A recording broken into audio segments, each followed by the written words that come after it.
I think part of what makes your story so interesting is that you're not just coming at this as some type of academic. You Mhm. have, this entire exercise is not a luxury belief or exercise of your own, if you will. It's Mhm. something that comes out of your own life story. I think it'd be interesting for a lot of people to hear. It'd be interesting for me to hear Mhm. about your experience in the foster care system. And people use this word a lot, but I thought it might be worth actually just defining what the foster care system actually is Mhm. and what your own experience in going through it was actually like, because that colors, I think, a lot of the beliefs that you later arrive at.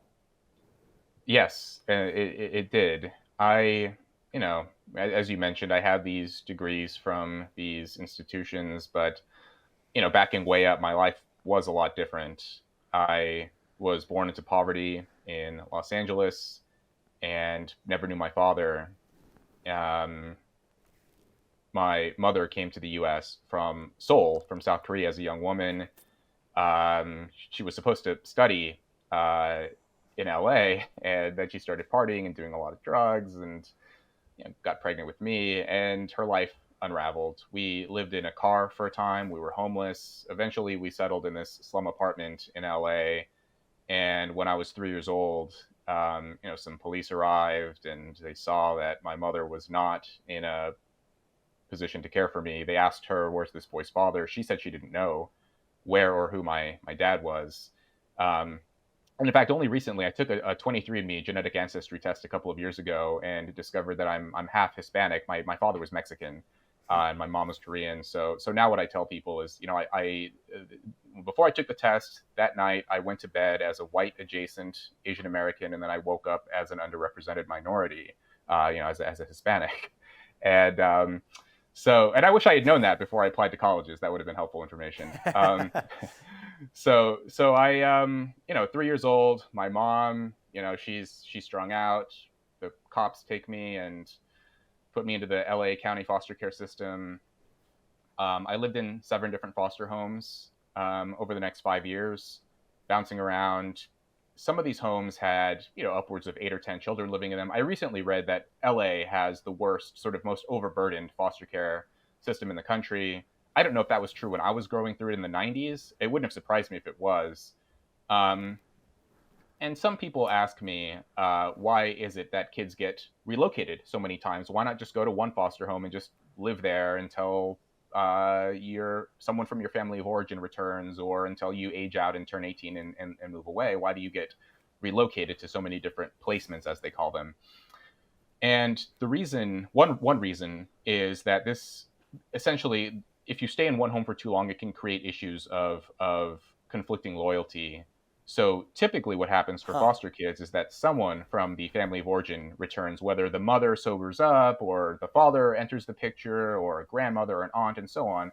So usually, a kid only stays in the foster care system for a few months, maybe a couple of years at most. Um, but if a kid has been living in one home that entire time, and then suddenly the mother reappears and says, "Okay, I'm good to go. We can take care of the kid." Well, if the kid's been living with another family for 2 years, the kid is going to be very reluctant, oftentimes, to leave that new family. And this can create issues with the family as well. That if they've been supplying care for a kid and nurturing a kid for 2 years, they're going to be reluctant to let the kid go as well. And so the system has organically developed this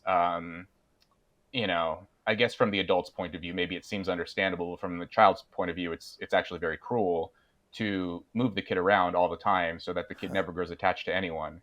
And that was what happened in my case. My mother was deported. That was not her first run-in with law enforcement. So she was deported.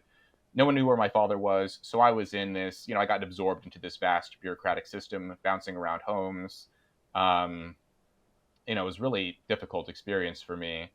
Um, just it wasn't just the fact that I didn't know where I would be living week to week or month to month, but sometimes I'd move to a home, make friends with some of the foster kids, one of my foster siblings, and then the next day they would be gone because they would be taken to another placement, or they would return to their family. And so there was a lot of uncertainty, on my end, for where I was going to live, but also, who's going to be here tomorrow. That kind of feeling is just really destabilizing for small kids. So eventually, just before my 8th birthday, I was adopted. This may be interesting based on some of your opening remarks. So I was adopted by this working class family in Northern California, in this town called Red Bluff, working class town. My adoptive father, so this was the Henderson family. My adoptive father, he was a truck driver. My adoptive mom, an assistant social worker, very blue collar, didn't go to college, working class family. And I was adopted in the late 90s, and by this point, of course I didn't know this at the time. I was a little kid, but having read about the ongoing fragmentation of the family in the country, I learned that I was adopted at a unique point in American history where by this point in the 90s, it wasn't just the black family that's fragmenting. Now a lot of working class white and increasingly a lot of working class Hispanic families are also deteriorating, and there's a lot of out of wedlock births and single parent homes and a lot of just sort of broken families. And so I was adopted, and things were going well for a time, but about 18 months later, my adoptive parents divorced. I saw a lot of this in Red Bluff, kids in single parent homes. I had a friend raised by his grandmother because his mom was on drugs and his dad was in prison. And so when people think about the broken family, a lot of people will kind of think about that sort of the Moynihan Report era of the broken black family. But this is now happening in like working class white and Hispanic areas. So where I grew up, it was mostly white with a large Hispanic population as well. And so this broken family pattern has been sort of slowly creeping upward along the sort of socioeconomic lines, along sort of whatever degrees of affluence, degrees of privilege, and so on, so that more and more people, if you want to have an intact family, it seems to be more and more confined to those who went to college, those who break away into the professional middle class or above. And for anyone who's kind of lower middle class, working class, and below, it's an anomaly now to see intact married families.